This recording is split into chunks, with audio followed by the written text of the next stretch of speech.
सर्वप्रथम नवनिर्वाचित विधानसभेचे अध्यक्ष यांना मी मनापासून शुभेच्छा देतो आणि सभागृहाचे नेते राज्याचे मुख्यमंत्री देवेंद्र फडणवीस साहेबांनी जो अभिनंदनाचा प्रस्ताव आपल्या बद्दलचा ठेवला त्याला मी पाठिंबा देतो। खरं तर अध्यक्ष महोदय, आपल्या या सभागृहाची परंपरा फार मोठी आहे।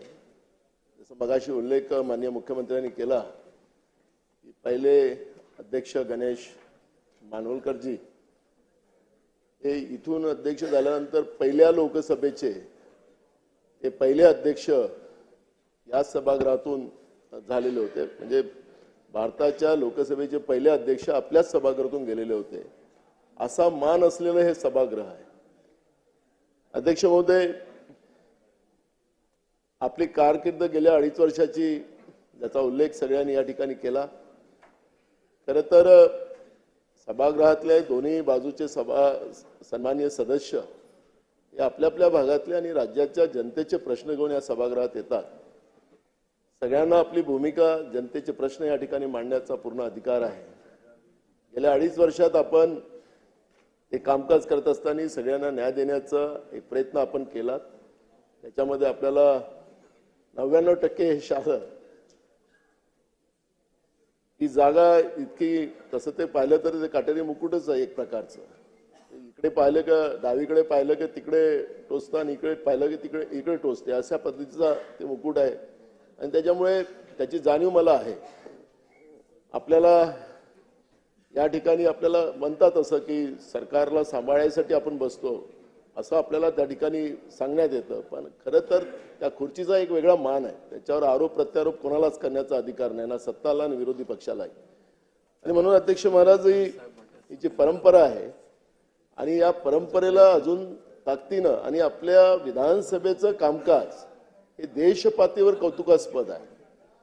आपल्या विधानसभेच्या कामकाजाचं कौतुक पूर्ण देशामध्ये केलं जातं। आपण जे राष्ट्रीय आपली जी परिषद असते अध्यक्षाची, त्याच्यातही आपण गेलात, मी पण गेलो त्या मीटिंगला।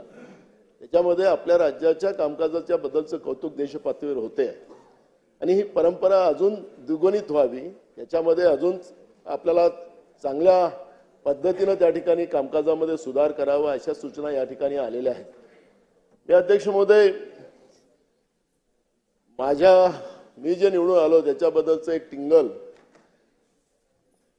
तुम्हाला आता नंबर द्यावा लागेल यांना, उपमुख्यमंत्र्यांना। 1 नंबरचा उपमुख्यमंत्री आणि 2 नंबरचा उपमुख्यमंत्री असे नंबर द्यावा लागेल। तुम्ही 2 उपमुख्यमंत्री बोला म्हटलं तर दोघे उभे होऊन जातील, त्याला नंबर द्यावा लागेल भविष्यात।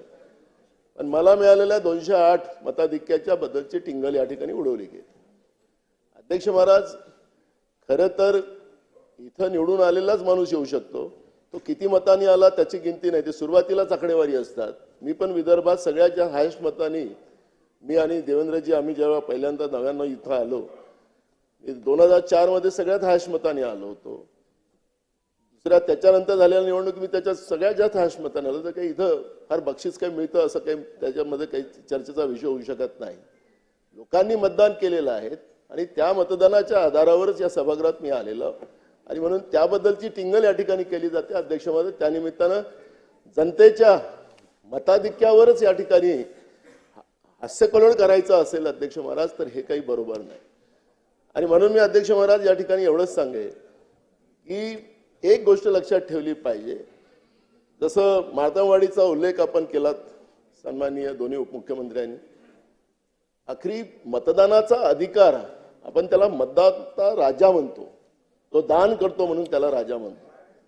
आणि मग अध्यक्ष महाराज, त्यांच्या भावना निवडणूक आयोगाच्या बद्दल आहेत, त्यांचा आमचा अधिकार कुठं आहे, आम्ही मारलेली मतं कुठं गेली, ह्या पद्धतीचे प्रश्न त्यांनी विचारले।